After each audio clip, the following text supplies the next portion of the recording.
Bismillah. After Maghrib on Saturday, February 24th, the night of Saturday, February 24th, corresponds to the 15th of Shaban, which is one of the most virtuous nights in the Islamic calendar.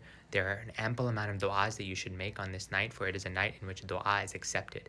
Du'a, calling upon Allah, is very important, and it's something that you can do regardless of the state that you're in. If a woman is on her cycle, she can still make du'a. Even if you don't have wudu, you can still make du'a. So call upon your Lord and ask Him for help in these three categories. The first is with your akhirah. Ask Him for assistance with all of the different situations with regards to the next life. Starting from the time that you pass in this world, ask Him for a good ending, a husn al-khatima, a good seal. Ask Him for a good transition to the grave. Ask Him for peace and noor and light and in your grave, and that your grave is a garden from the gardens of paradise. Ask Him for an easy time on the day of judgment. Ask Him to be protected under the shade of His throne on the day of judgment. Ask Him to allow you to cross the sirat, the bridge, with ease, to have no hisab on the day of judgment, to enter jannah with the Prophet ﷺ without any reckoning whatsoever. Ask Him for anything you can think of for your akhirah. Ask Him for Jannat al-Firdaus al-A'la.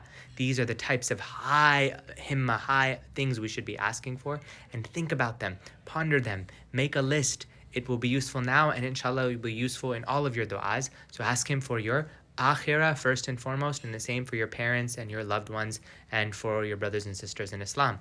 Number two, ask Allah for the difficulties you are going through in this life, whether it's a sickness or an illness, or you've lost your job, or you are struggling financially, or you are struggling from a situation in your family, or you have an issue going on in your life that's giving you anxiety. Whatever problems you have, present them to your Lord. For your Lord answers problems. Your Lord gives you resolutions to your issues, and He will provide for you from where you never expected if you trust in Him. So turn to Him and beseech Him and call upon Him for all of your issues. Again, make a list and try to beg Him from the bottom of your heart for help, for assistance.